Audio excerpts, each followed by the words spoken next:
لله الذي أنزل على عبده الكتاب ولم يجعل له عوجا قيما لينذر بأسا شديدا من لدنه ويبشر المؤمنين. بسم الله الرحمن الرحيم. Assalamualaikum warahmatullahi wabarakatuh.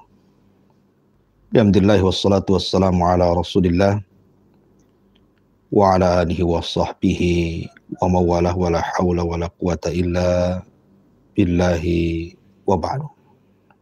Ma'asyiral muslimin dan muslimat yang dimuliakan Allah Subhanahu wa taala, pembahasan di pagi hari ini kita akan membahas masih seputar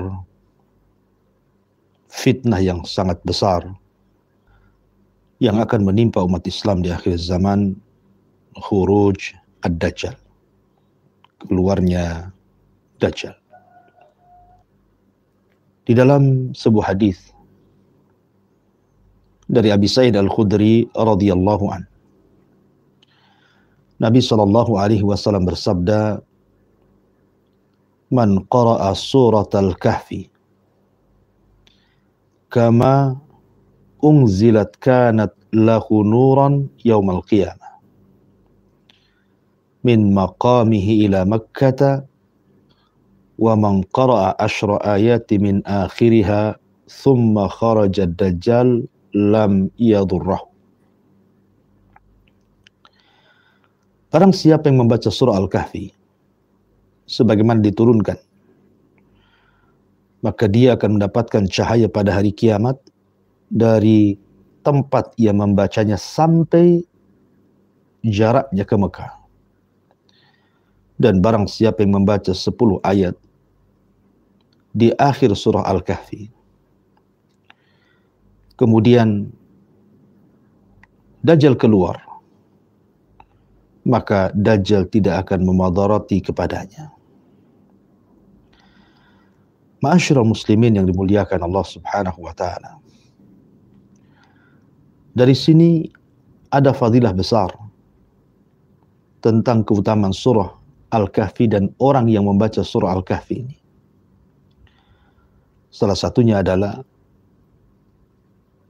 ayat ini atau surat ini sangat ditakuti Dajjal apabila kita membaca di hadapannya.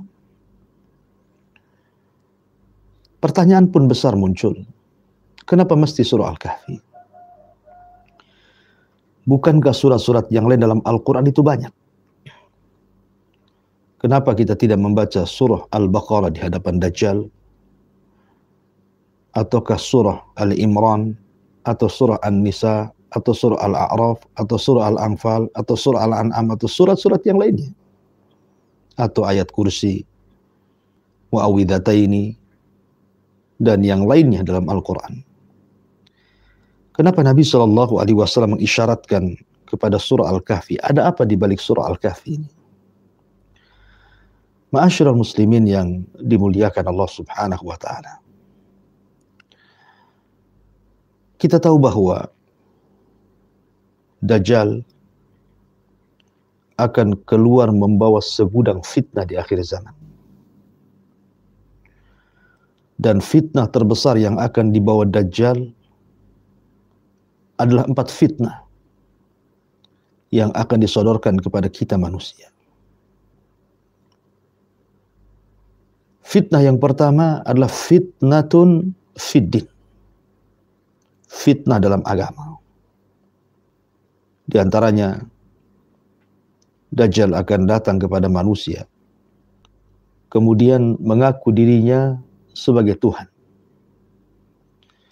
Kemudian menampakkan keanehan-keanehan. Bahkan dalam sebuah riwayat dia datang ke sebuah perkampungan. Kemudian dia mengatakan kepada orang-orang kampung, bagaimana pendapat kalian?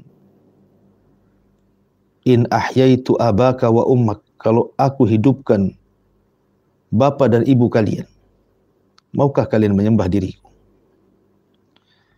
Maka orang-orang kampung pun mengatakan ya. Maka dibawalah manusia itu ke kuburan ayah dan ibu mereka. Kemudian Dajjal memerintahkan syaitan untuk membentuk ayah ibu mereka seolah-olah hidup kembali. Kemudian ayah ibu mereka mengatakan kepada anak-anaknya, ya bunai, wahai anakku, sembahlah orang ini, maksudnya Dajjal. Fa innahu rabbuk, karena dia adalah Tuhanmu.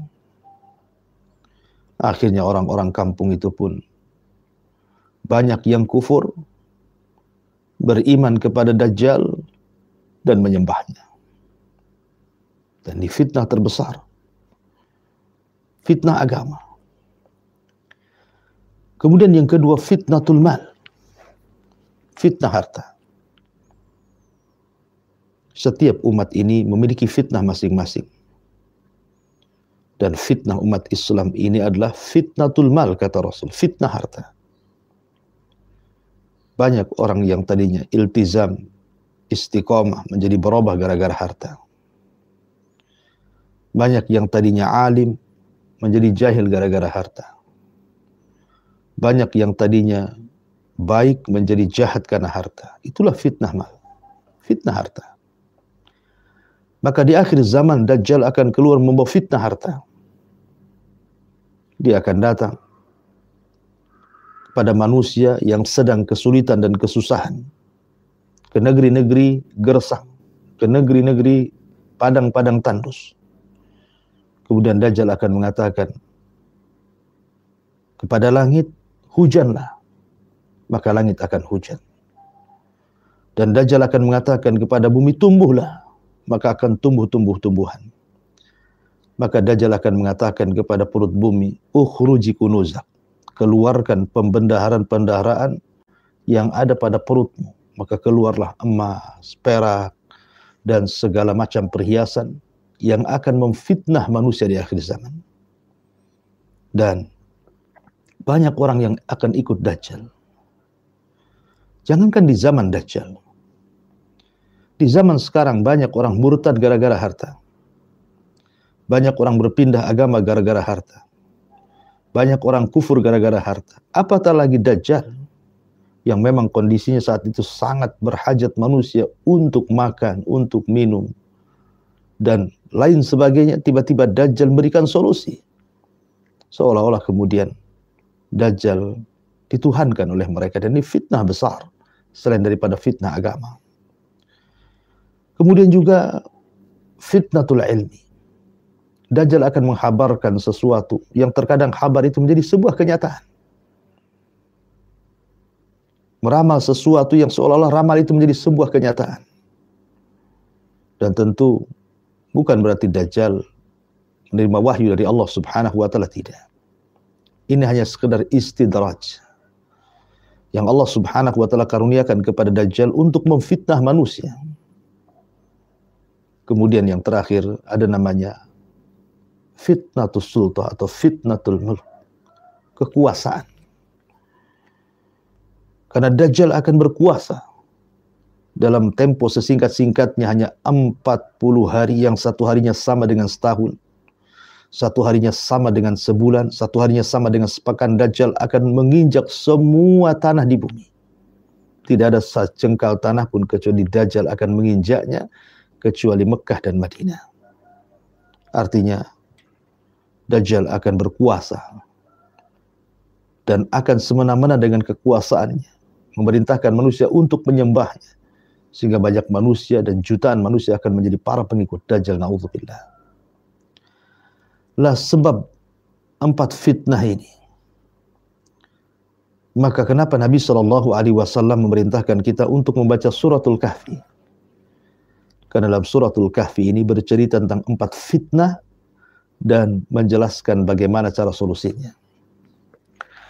Fitnah yang pertama yang disebutkan dalam surah Al-Kahfi adalah bicara tentang fitnatun fiddin, fitnah dalam agama. Dan itu disyaratkan kepada kisah Ashabul Kahfi. Bagaimana anak-anak muda yang terfitnah agama mereka. Ketika mereka hadir di puncak perayaan kerajaan Romawi, Tiba-tiba dalam perayaan itu ada sesembahan berhala. Maka anak-anak muda yang beriman ini tidak mau menyembah berhala tersebut, akhirnya menyingkir. Satu persatu duduk, akhirnya berjumpa satu dengan yang lainnya tanpa ada koordinasi, tanpa ada janjian. Tiba-tiba mereka berkumpul karena akidah yang mengumpulkan mereka, fitrah yang mengumpulkan mereka. Akhirnya anak-anak muda ini pergi meninggalkan kerajaan tersebut. Rela meninggalkan harta mereka, keluarga mereka, kenikmatan mereka, jabatan mereka, hanya untuk mempertahankan agama mereka, sehingga mereka masuk ke dalam gua dan Allah tidurkan 3 abad lebih. Kemudian yang kedua, fitnatu al-mal, fitnah harta.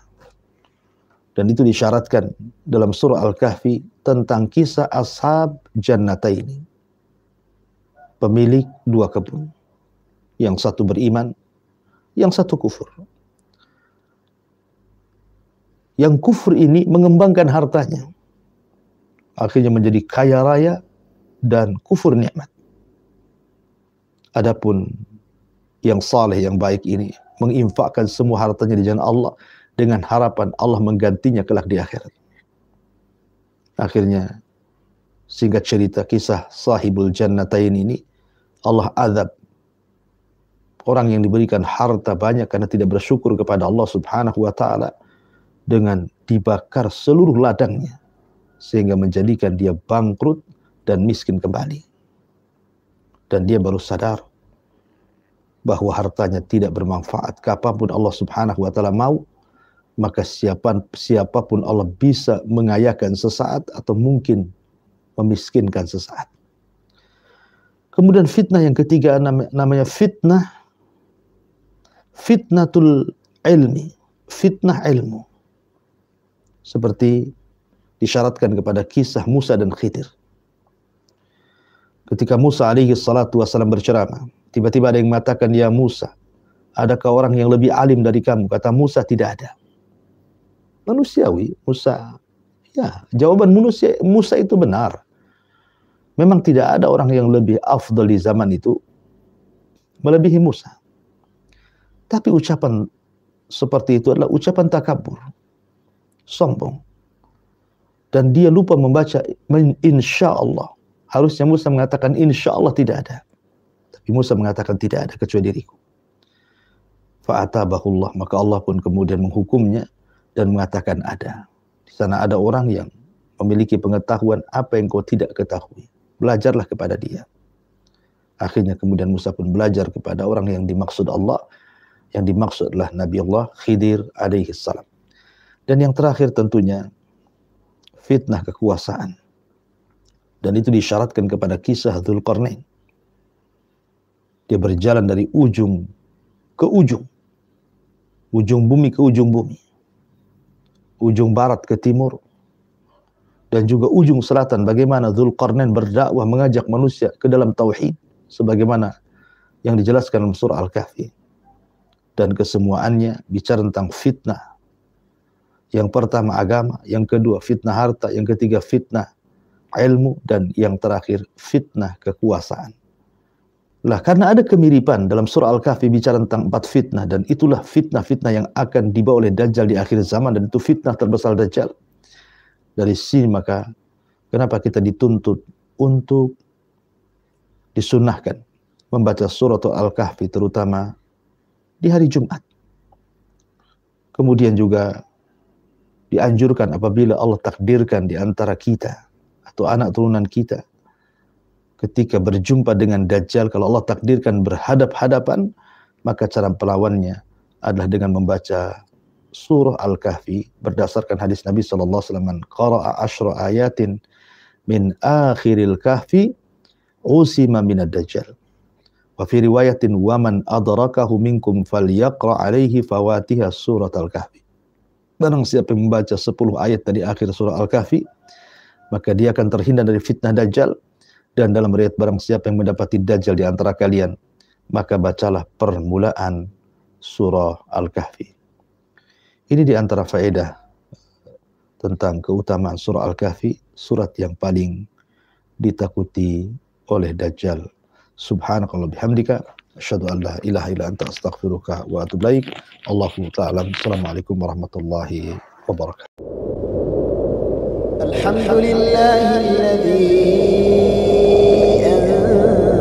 anzala ala 'abdihi al-kitaba wa lam yaj'al